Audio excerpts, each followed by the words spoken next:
I mentioned that people who love God to the utmost degree and are sanctified enter the third kingdom of heaven, where they are given the crown of life. Such people have the faith of martyrdom by which they can give up their life for the Lord in any situation. But you shouldn't think that martyrdom is just the faithfulness of giving up our physical life. Of course, as you stay faithful to God, it's natural that you display faithfulness of giving up your physical life like the forefathers of faith. But spiritual martyrdom, which is to die a martyr alive, is also important. It is to abstain from every form of evil by fighting against sins to the point of shedding blood without compromising with the world because you love God and want to please Him. As you do so, yourself completely dies, while only the words of God, the truth, remains alive in you. So, you can act and abide by all His words. When Apostle Paul said, I die daily, in 1 Corinthians chapter 15, verse 31, here, he also meant spiritual martyrdom. Those whose self has completely died and those who've cast off every form of evil will fulfill their God-given duties well, and they will offer up tearful prayers of love for the dying souls.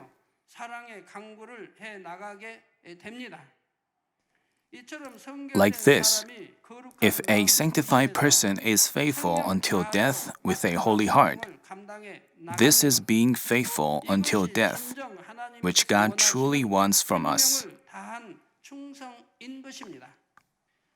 By the way, even if you consider yourself faithful until death, it doesn't mean your faithfulness is recognized by God as well.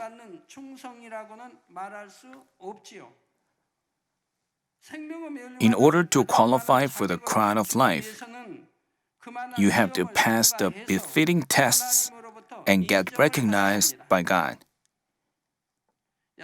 James chapter 1 verse 12 also tells us, Blessed is a man who perseveres under trial, for once he has been approved, he will receive the crown of life which the Lord has promised to those who love Him. As said in this verse, to receive the crown of life, you have to endure and pass the trial which God allowed you, and be approved by Him. When Abraham was commanded to give his son Isaac as a burning sacrifice, he passed the test in thanksgiving, thereby being approved by God. Then, he became the father of faith, didn't he?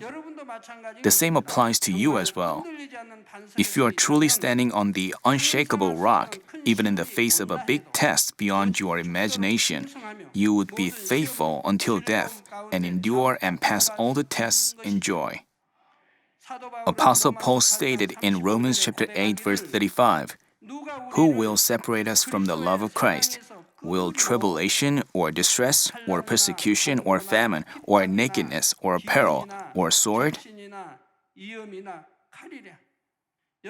If you have such love for the Lord, you can work faithfully with all your life for the church, which is the body of the Lord, for the shepherd set up by God, and for your fellow members. I pray in our Lord's name that all of you will receive at least the crown of life and more by being faithful until death.